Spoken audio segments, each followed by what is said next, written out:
Assalamualaikum warahmatullahi wabarakatuh. Alhamdulillah li'ada ila al-jum'i wal jama'ah wahdina ila siratin minatisabi a'mali sa'adah, amma ba'd.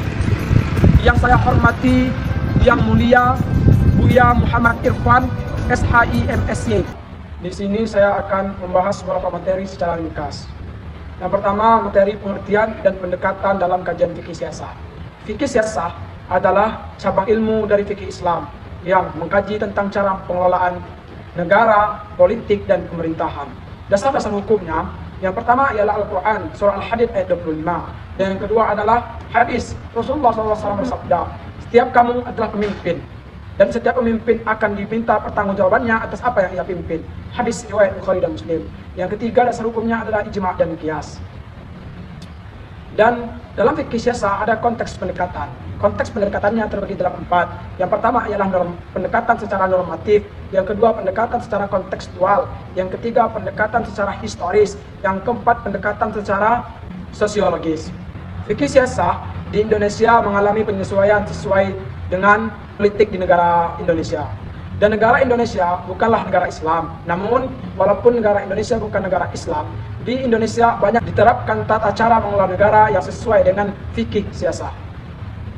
Contoh penerapannya yang pertama adalah bahwasannya lembaga MUI, Majelis Ulama Indonesia, berhak untuk berpendapat tentang politik dan pemerintahan.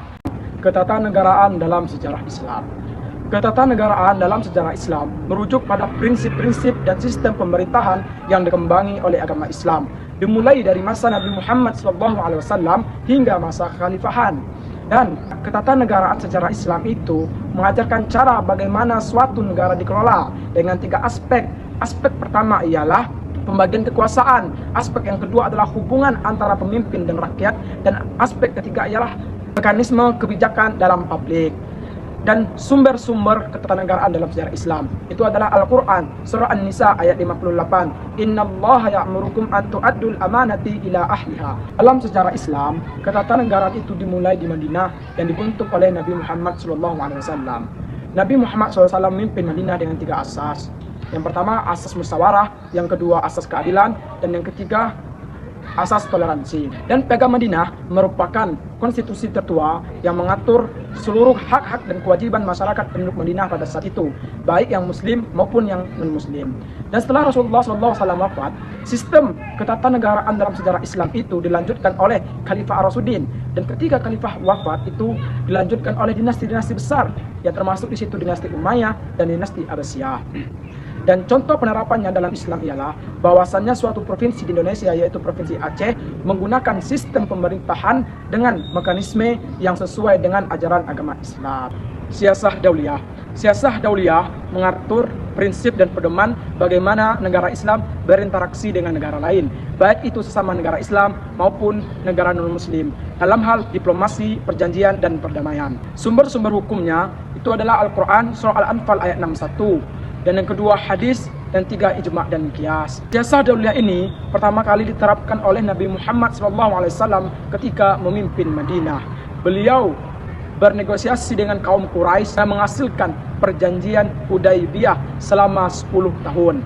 Contoh penerapannya di negara Indonesia merupakan negara yang penduduknya mayoritas beragama Islam, selalu mendukung untuk Palestina merdeka. Siasah Dusturiyah.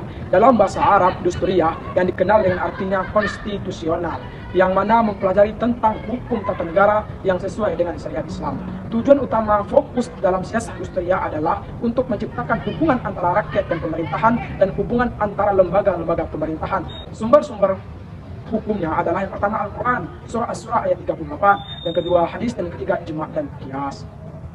Siasah Dusturiyah pertama kali diterapkan oleh masa Khalifah Ar-Rasyidin, yang dimana ketika masa Khalifah Ar-Rasyidin memilih pemimpin dengan cara pemilihan atau musyawarah, dan itu merupakan cikal bakal suatu tata negara yang dimana di Indonesia menggunakan negara sistem pemilihan, yaitu sistem demokrasi, yang dimana di negara Indonesia menuntut untuk menghormati hak-hak rakyat dan menjalankan pemerintahan untuk kemaslahatan rakyat dan kepemimpinan yang amanah.